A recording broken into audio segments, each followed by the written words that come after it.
Key point 1. Work hard or work smart. Imagine a village in need of water. Two men, Ed and Bill, step up to solve this problem. Ed chooses a straightforward approach, physically carrying water in buckets, a direct and challenging method to earn his income.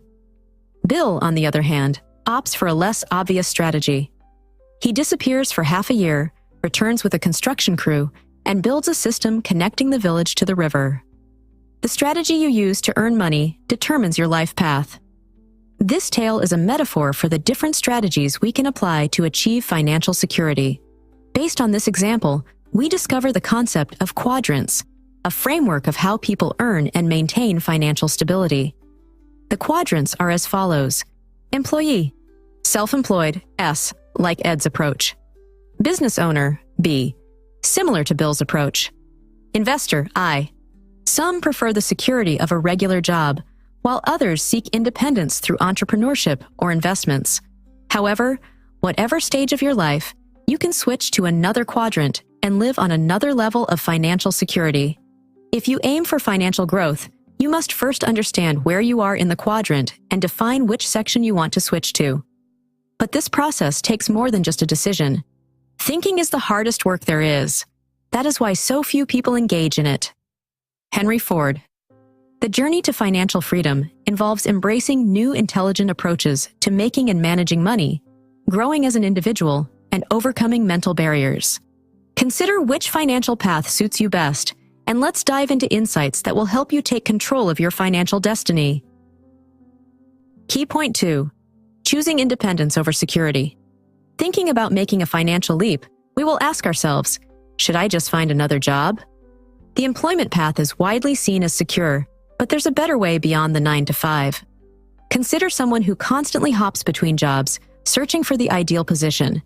Eventually, no job can provide them with enough money to cover all their needs as they exponentially grow.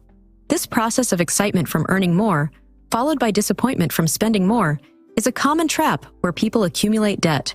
This route never achieves absolute financial independence. The key to long-term success is financial education. This way, you can find new ways of making money and revolutionary models of stewarding finances. The concept of the cash flow quadrant opens up 4 perspectives on earning and managing money. Employee, E, working for someone and receiving a salary. Self-employed, S, owning a job where income depends on personal efforts. Business owner, B, owning a system that generates revenue. Investor, I, making money from investments where money works for you. People in these quadrants don't just earn their money in a different way and amount. They use their resources differently. Thus, they have alternative relationships with money, spending habits, values, and objectives. Thinking that money can only be used to buy something is short-sighted and mainly the mindset of the E and S quadrants. You have to change this employee program in your brain and start thinking of money as a resource. You must learn to use resources to expand your capital and switch to a different level. You see, the amount of money you make can't rely solely on your physical effort. Remember Ed and Bill's story. With proper knowledge, your money will work for you. Spend your money in a way that makes you richer. However, the challenge of courage comes into play. Often, people opt for security due to a fear of failure and missing out on development and freedom. But to change how you make and command money, you need to stop holding on to total safety. No matter how much knowledge and expertise you get, there's always a place for risk on the path to financial autonomy. Key point 3. Exploring the successful side of the quadrant. Now, we shift our attention to the desirable quadrants of B and I. In the businessman's quadrant, there are 3 models of enterprise. The traditional business model is where you start with a product or service, like a family restaurant. This kind of business usually starts small and grows slowly, requiring hard work and personal involvement. The franchise model is a mix of doing your own thing, but with the support of a big brand. Think about how fast food chains work. They give you a ready-made business plan and brand, which makes it less risky than starting from zero. The network marketing model is known for being easy to get into and offers the chance to earn passive income. This approach is all about selling products, like health supplements, through personal networks. Now, analyzing these 3 examples, think about which suits you. The path you pick should not only be lucrative, but also feel right and correspond with your skills. Now, let's delve into the realm of investing, which also has different models and stages of development. Think of investing as a path, with each step as the next level of mastery. First, many have not started yet. They are hesitant to try investing because it seems too complicated or risky. They lack knowledge and experience.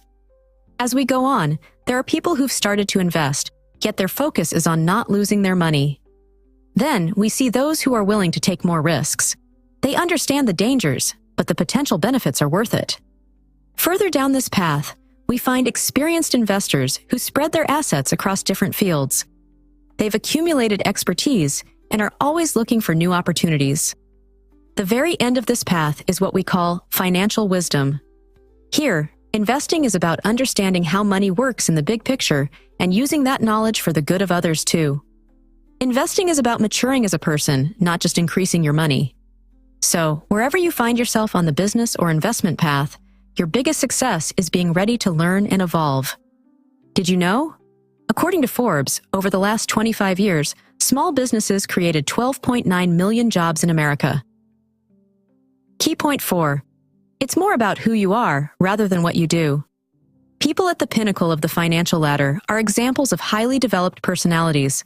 Their wealth and investment decisions are just outcomes of their nature. Thus, we realize that true success comes from within. On our way to lasting financial freedom, we grow and evolve as much as we learn about economics and stocks. And although shortcuts might seem appealing, they won't benefit us on this journey. Think about a poor person who wins the lottery. Does the lottery inevitably turn them into a wealthy individual? Not at all. Without the right systems and principles, they might return to poverty as soon as the money runs out. On the other hand, a man who has gradually accumulated capital through his business ideas and clever investments will benefit even from failures. Imagine a financially savvy person who lost a lot of money due to a hasty stock decision. This defeat won't make them look for secure jobs. They will spend time reflecting and then get back into the stock market with more patience and knowledge. Once you reach financial freedom, you will never go back to employment. Therefore, mindset plays a crucial role. It's not just the lack of tools, but our attitudes that keep us stuck in financial insecurity. We must start seeing money as a tool to make more money and risks as chances to increase our assets or learn great lessons. However, no school would prepare you for the financial world from A to Z. So, continuously learning and adapting is the key to lasting success. Those who keep up with new economic strategies and market trends are the ones who make informed decisions that propel their growth. The willingness to take calculated risks is another hallmark of financial success. Collecting knowledge and following the right steps only gets you so far. At some point, you need to step out of your comfort zone and make a well-thought-out financial decision. We will explore this aspect in more detail later. To do that, you must overcome your psychological barriers, such as fear and self-doubt. Even though you will inevitably make mistakes along the way, settling down and complying is the biggest mistake. Key point 5. Start at a pace you can maintain. Many people quit their attempts to reach financial freedom because of the rookie mistake of starting too ambitiously. They set unrealistic goals, put too much pressure on themselves, and eventually burn out because they lack tools and knowledge. So, the best strategy is to start small and smart. If you are in the E or S quadrant today, take daily steps toward financial literacy. Attend seminars or meetings, listen to podcasts and lectures, read helpful literature, and analyze the experiences of others. Don't rush to the stock market if you don't know the field yet. Financial literacy is your greatest asset. The next significant principle we will explore is controlling your cash flow.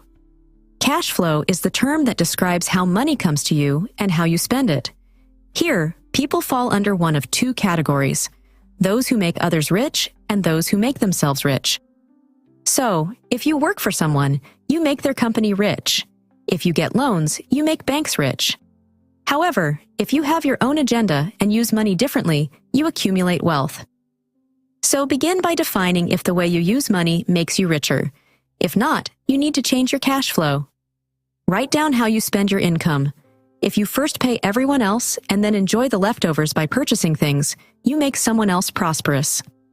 To change this narrative and step toward the B and I quadrants, learn to pay yourself first. Set aside a suitable percentage from your income and put it on deposit. Of course, if you owe, use this money to close the debt, and afterward, go for a deposit. However, it is important not to withdraw the accumulated sum whenever you notice something you want to buy. Consider this money your ticket to financial freedom and use it only when something is worth the investment. You see, starting this way doesn't strain you too much, and by being consistent with your new habits, you gain momentum that will pay off. Key point 6. Navigating risk. In business and investments, distinguishing between what's truly risky and what merely appears so is a pivotal skill. And here, the more data and knowledge you have, the better your decisions are. Most people tend to misinterpret risk as something they should avoid. But by doing so, they miss out on many opportunities to enhance their wealth. The point here is to understand the principles of risk and make well-thought-out moves. Knowledge frees you from prejudice. For instance, investing in the stock market is commonly seen as a gamble. Yet, with the proper knowledge and skills, it transforms into a strategic move with manageable chances. So, let go of your predisposition and learn about the market or field you want to enter. Equip yourself with knowledge and understanding of financial systems to reshape your approach to risk. By becoming financially literate, you don't run from risk. You learn to manage and mitigate it. Thus, you open doors to wealth invisible to the untrained eye. On his journey, don't underestimate the role of mentors. When you learn from someone who's been in the field far longer than you, you're on a fast track to becoming financially wise. Build relationships with people who have reached success and seek to learn from them. Ask for advice, share your ideas, and examine their experiences. Thus, you can save your time and avoid obvious mistakes. However, keeping in mind the advice of your mentors, don't entirely rely on someone else's understanding. Investors who let others decide about their next moves only attain certain heights. They are too busy or too lazy to make their own analysis.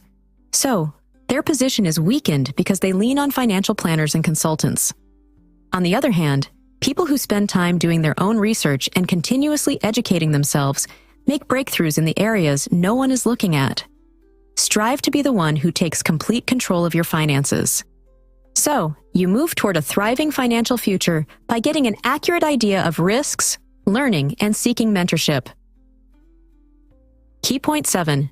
Be ready for disappointments. Disappointment is a test that indicates whether you will reach financial freedom.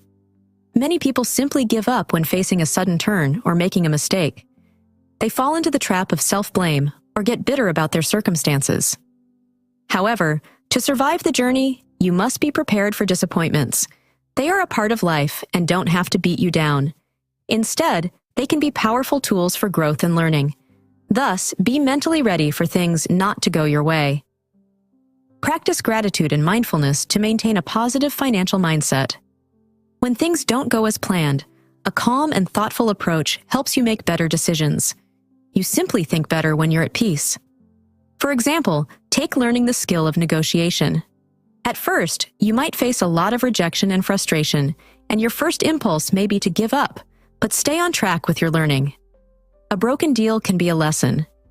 You can either blame others for your failure or calmly analyze how the negotiation process went down, point out your errors, and push yourself to learn from them. That way, a disappointment gives you lessons you didn't think you needed before.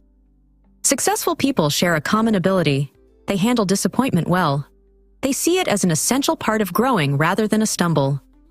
Moreover, they don't internalize their frustration. That means their unsuccessful attempts don't have a say in their confidence and self-esteem. Your path will have passages of mental weakness, boredom, disappointments, and failures. Those seasons are inevitable. However, if you let outer circumstances define how you think about yourself, you won't reach financial freedom. No matter what anyone is saying to you from the outside, the most important conversation is the one you are having with yourself on the inside. Robert Kiyosaki. Understand that whatever you say to yourself is much more important than what you learn about finances and markets. Put effort into your self-talk and try to be compassionate to yourself. Your inner stamina will push you through, no matter what lesson life brings to you. Conclusion. On the path to financial freedom, you don't just choose between job security and wealth. It's a process of acquiring financial literacy and growing as a person. Realize that to become successful, you don't just need more money, you need new ways of making and managing it. Different quadrants imply different relationships with money, spending habits, and life values. So, aspiring to shift to another quadrant, be ready to do hard inner work. You need to start seeing money as a resource for growth rather than just for spending. On this journey, adaptability and a commitment to continuous learning are essential. Whether you're an employee or a business owner, aligning your financial decisions with your values is crucial. You should also learn to overcome psychological barriers like fear and self-doubt. Although seeking financial freedom is an ambitious endeavor, your self-belief is the cornerstone of this process. Hold on to the faith that you can do it. Try this. Make daily steps toward financial education. Map out how you can take control of your spending. Begin by living within your means. Don't accumulate debt. Start saving money whenever you earn.